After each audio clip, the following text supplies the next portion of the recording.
For you, I wish we did these every day. I've got my co-host, friend, business partner, Jarek. What's up, Jarek? Nice to see you. Great to be here as always. And we've got a guest with us. He's amazing. We've talked to him before, and his name is Justin. His last name is a little harder to pronounce, but easy to remember. Justin, I'm not going to screw it up. Tell it to us. Justin, and I'm passing it back to you, Tristan. I want to hear it once. Oh Give it shit. a go. Give it a go. Okay. Roethlingshoefer. There you go. You nailed it. Just like that. Just like it sounds. Oh, dude, I love it. And we're going to be talking about Hupomone. Wait, Jarek, have you ever heard of Hupomone? Hula hoops, Island of Hawaii, Mona. I've seen the movie. It has a great song called "You're Welcome." Yeah. I think I'm on the right path. I was thinking Hakuna Matata the whole time. Totally different movie. Distant Totally relative different to the movie. hippopotamus. All right, Justin, tell us what the hell is Hupomone, man? So when you hupomone, and the reason this word comes up is it's been in my life like really recently, and I say that because how many of us have ever felt like life starts to get difficult? We're doing things, we're doing the things the right way, we're getting up, we've got the right habits, we've got the right structures, we're on mission, we're on purpose, but all of a sudden it feels like, man, like I'm not getting the callbacks, I'm not getting the sales, I'm not moving in the right direction, and we start to doubt ourselves. And so Hupomona came into my life about 2 months ago, and it's a Greek root word for patient endurance. And I love that patient endurance because it's it's that steadfast, that constancy, that standing for something. And when we stand for something, we have this conviction about us that keeps us rooted to what that calling was inside. And anytime that we're moving forwards, anytime that we're trying to get somewhere, we have to have faith in where we're going. We have to be connected to that inner calling, that inner discontent of what we're meant to do. And faith is not about what you're getting in the process, but faith is about what you're keeping. So it's not about getting the business but losing your health. It's not about getting the house but losing your relationship. It's not about getting getting the car but losing the relationship with your kids. Like these are the things that we talk about in this success mechanism, and it requires hupomona. It requires that patient endurance, that patient trust, and that steadfastness for standing for what you believe in and standing for the mission that you're on, because you know that that end goal is in true service and pursuit of others. Dude, that's a really good one, man. I love that a lot. So, Jarek, what do you think of that now that you know what it is? I love it. It reminds me. So I grew up hearing the term a lot of times work life balance. And a friend of mine told me when you do balance, you're putting things in contrast of each other. So you're choosing one or the other. And he used an example of harmony. He said, if you think of an orchestra, all the music has to play in harmony for it to sound like music.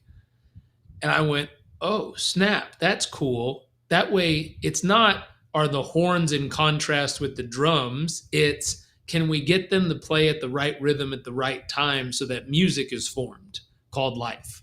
Yeah. And Hupomona sounds very similar, but I like where you're going with this. So I like that it's not saying are the horns more important than the drums. It's saying, hey, how do these things work together? And how do you tend to, it sounds like, increase your results in one without losing the other? How do you have the drums play loud at one point without having the horns disappear or break? I love this. Keep going. I want to hear more. Dude, what really quick, Larry says keeping the faith, harmony. We've got Yasmin from Tunisia. She says hello. And everyone's loving Hi. this. So yeah, dude, where did you learn Hupomona from? Like Jerry says, keep going. Where does this all come from? Yeah, so I don't know if you guys know, but if you've heard of Rich Wilkerson, Rich Wilkerson. He's lead pastor at VU Church down here in Miami. And he's been this spiritual leader for years, and just has this massive platform on Instagram. And he's come into my life probably about 8 months ago, and he's just been very instrumental in speaking life into me, and as a mentor. I live down here in Miami, and got introduced to him through Darius Daniels and John Gordon, and he's just been he has such a wealth of knowledge, and the way in which he communicates is world class. And communication, obviously, it's the way in which humans interact. His way of words and his way of making things practical and bringing spiritual concepts and bringing them into the real life is like anybody I've ever witnessed in my life before. And so that's who brought that Hupomone concept to me. And as I started to really dive in, and if I take a look back at my life, I was the complete opposite of Hupomone. I was the guy who went to the National Hockey League and got divorced. I was the guy who built a business and ultimately ended up on my deathbed. I was the guy that ultimately sacrificed my social life and family relationships for pursuit of my postgraduate doctoral work. Like that, I am the complete opposite of what Hupomone meant, which was standing for something, being solid in something, creating life rhythm, and having to now learn what that was all about. And it wasn't until I met my wife, my now wife, who completely allowed me to lean into what my strengths were, lean into what my inner calling was, and light that up, and just get so attached to that concept and so attached to that calling, and be deeply rooted in it and stand for it, and know that you had somebody beside you that was also living out her dream and what her calling was, in moving forward together in service of others. And so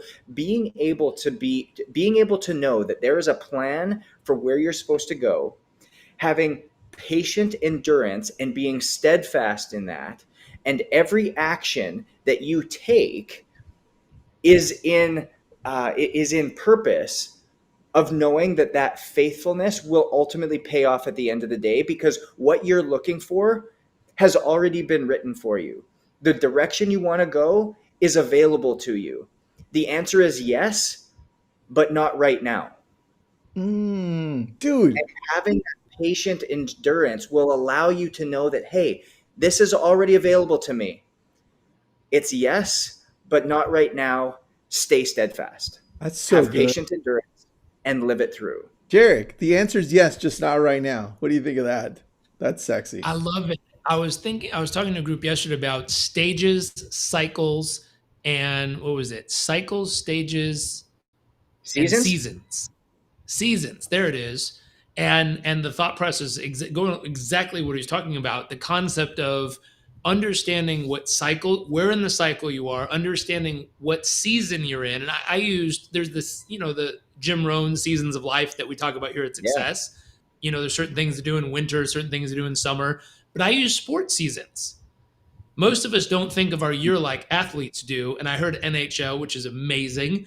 And so in an athletic season, there's preseason, certain things you do to amp up and prepare to be your absolute peak. There's the season when you absolutely give it all. There's postseason, usually recovery and support and rehab. And then there's off season where you go let your soul shine a little bit and kind of recoup. And I looked at that and said, how many of us need seasons built into our life that allows us to move seasonally through different parts of the journey? Stages. I heard in his experience, you were describing stages you went through. At a certain stage of life, people are more likely to do things that'll cause a heart attack, divorce, and bankruptcy than at other stages of their life.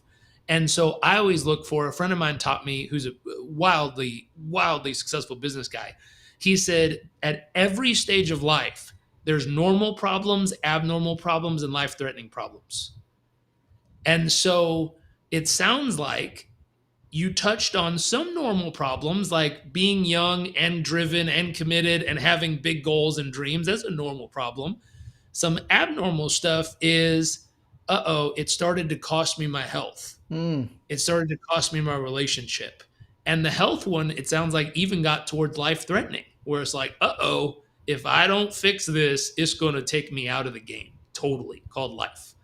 And so knowing that, it sounds like one thing people listening might want to do is think about what stage of life am I in and what are the normal problems that predictably show up at this stage. And I always think of like, it's pretty predictable that an 18-year-old kid who's just getting into the workforce is going to struggle learning how to make money. If my cousin came to me and was like, dude, I'm 18 and I just can't figure out how to make enough money to live the life I want to live, I'm like, totally normal, dude. Keep going. It'll cut. Like, you're at the right age for that. Confident, right? Hupomone, dude. Keep going. That's what happens at that stage. Now, if he was 60 with the same problem, I'm like, we should have learned the lesson a few stages ago. But this Hupomone concept of having that confidence, patience, and having that steadfast and that kind of courageous confidence in there, knowing, is it normal what I'm going through at this stage? Yeah. Because most people freak out thinking they're the only one going through that. And if you were to zoom out of the whole picture, you realize, no, everyone goes through this at this stage. And so stages help you then identify what's the biggest risk, what's the thing that could kill me at this stage, and how do I set up some defense to make sure that doesn't happen. And I think, dude, by the way, great job on dissecting it that way, because I hadn't thought of it. I'm just listening to what he's saying, replaying the magic back. That's good. So now, Justin, you're at a different stage. How have you? Because I mean, let's talk about what we can see. You're in freaking great shape, dude. Like, you work out consistently. Your mind, if people get to talk to you, you're at optimum level. Like, but it doesn't mean that you don't have challenges either, right? So how do you stay on top of this, knowing that you're going to have hard days, and how do you keep going? Is it a community effort, like wife, family, friends, or what does that look like?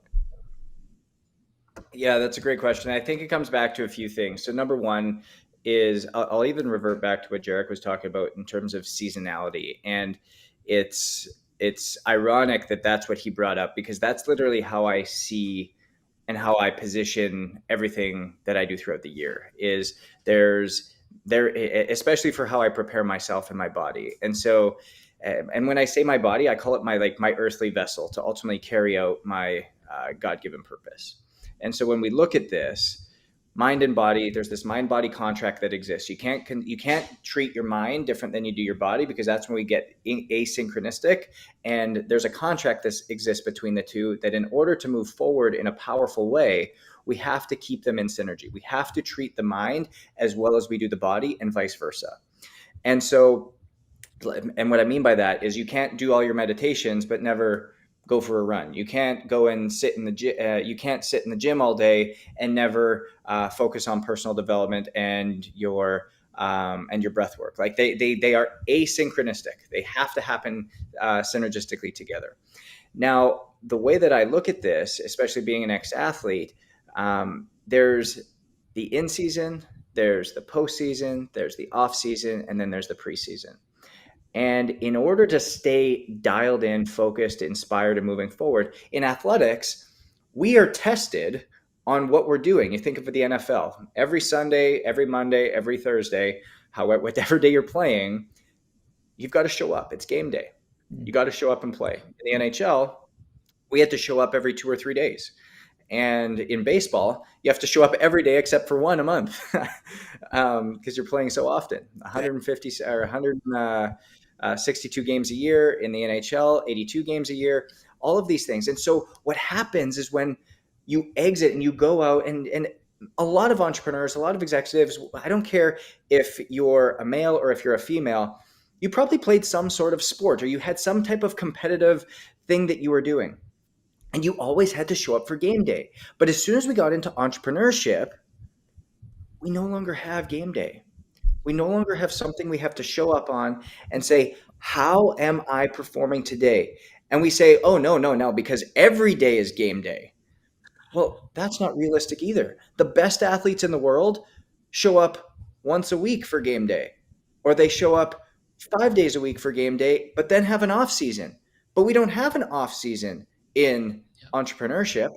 So, how do we make game day for us? And for me, it's going and doing a triathlon. It's going and doing CrossFit. It's and having actually going to the CrossFit Games, or actually going to the DECA series, and going to the World Championships for DECA. Like these types of things that challenge you, get you out of your comfort zone, and that's my game day. That's what keeps me sharp. That's what makes me focused and have to literally get outside of what the norm would be. Yeah. And challenge myself. But the only way you can do that effectively and figure out what your game day needs to be is when you create what I call the priority tree. And the priority tree, again, shifts for everybody. For me, at this, going back to even what Jarek was talking about, this stage of my life, my priority tree has become faith, myself, my wife or my relationship, my family, and then my business. And I have to preface this. Those 5 priorities are not what time investment I make. Because if I looked at it the opposite way, my business probably takes the most of my time. However, it will never trump what happens from a faith standpoint. I will always prioritize getting to church. I will always prioritize my men's group. I will always prioritize my time with Rich or whoever my spiritual leader is on that day. My business will never take over my workout time in the morning, or my red light time, or my sauna, or my cold tub. Like all of those things are so dialed in, because that is what allows me to show up for my business in the best way that I can. My business will never take over date night once a week. It will never take over my quarterly weekend that's laptop, cell phone free with when I'm with my wife. And those are the things that keep you so engaged and dialed in that you now have this season that you've formulated to keep you sharp, because you know that you've got game day. And when you've got game day, that is an evaluation of how you've done and how you've prepared up until that moment. But when you never have a game day and never have to show up, what's going to keep you sharp? What's going to keep you going? What's going to keep you moving forward? And what do you have to hold accountability to? And oftentimes when we don't have game day, or we don't have something to evaluate, what are we having patient endurance for?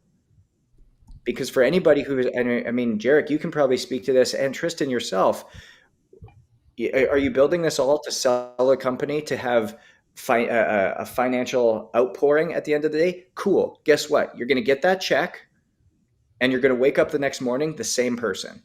Yeah. And you're going to be you've reached the top of the pinnacle. You've reached the mountaintop, and you're going to get to the top, and all of a sudden you're going to cash that check, and you're going to look up, and you're like, God, there's another mountain here. And you're going to be empty, and you're going to be looking for what is all around you. I've had the same experience with a championship. I've had the same experience. You work all season. Let's go back to sports. You work all season to win a championship. You carry that trophy out. You're a champion for an hour. And then all of a sudden the clock turns and it's the next day, and everybody's vying for that championship again, and you're just another team. Justin, let's bring you on to our Discord channel, to one of our stages, so we can talk, because I think we have like 1 minute left. Jarek, anything you want to add besides bringing him back? I love to bring him back. I think the concept he just described is people finding their second mountain. So your first mountain is what you can get from life, and your second mountain becomes what you can give to life. And your first mountain oftentimes is about collecting and consuming, and your second mountain is when you find deep purpose and meaning in all of who you are and what you do, because it's about how you can serve and help others elevate. It's powerful process in the growth curve. Thank you, Jarek. Justin, where do people follow you for now? Because we're going to bring you back to do more stuff, man. We love you. No, I love you guys. You can find me on Instagram at Justin Roth, or you can just go to ownitcoaching.com and that's all there. OwnItCoaching.com. Guys, thank you so much. Appreciate it. Thanks for tuning in. Jarek, Justin, thanks, guys.